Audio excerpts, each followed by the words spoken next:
Hello, I'm Claire and this is Chris, married, been around Brockworth for 6 years. Why is that funny? Did you mean to say that?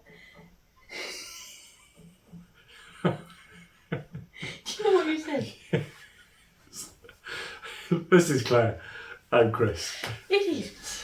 And in terms of faith stuff, how long have we been around faith? Well, you go first. How long have we been around faith? So I've been around faith since I was born, but probably took it seriously and made it more personal when I was about 17, so about 25 years ago.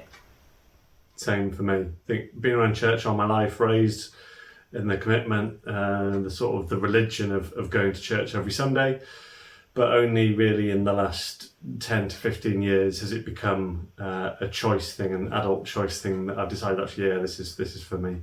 So very much it's gone from head to heart in the last 10 or 15 years.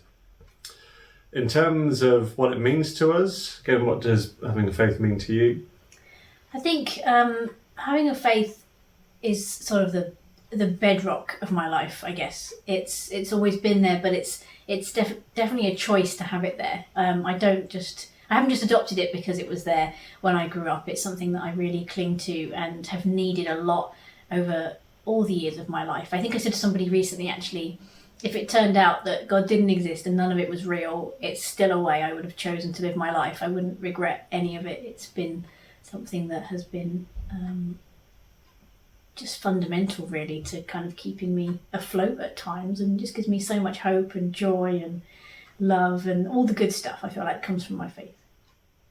Similar for me, totally. It's my number one priority. There's nothing more important to me than my relationship with God, than my faith. That comes number one in my life, and it means everything to me, really.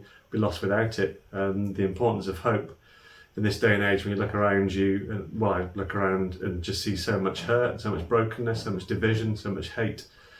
And if I didn't have my hope in Jesus, then I would feel very much adrift. So it's my anchor. It's so important to me. And then finally, if we were to think of something, an example in our life where it's been really important, I think a huge thing for us has been around infertility, that I'm infertile, so we don't have children. And that's been our story for the last 10 years, pretty much.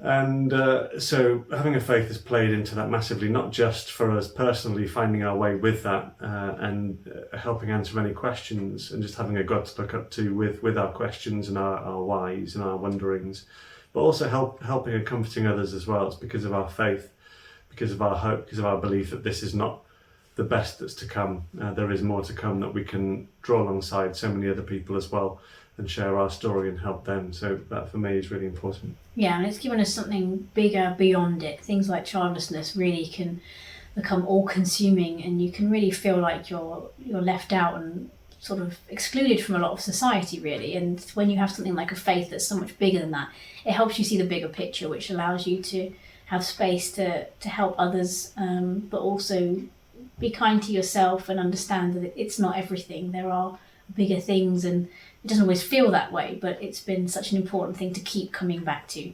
And yeah, I don't know how people do it without having some sort of faith and belief that there's a God that loves them and there's a bigger purpose, and that there's other things in life, that it's not the end. You're not defined by whether or not you have children, whether or not you're married, and all the things that maybe culture would sort of try and push on you.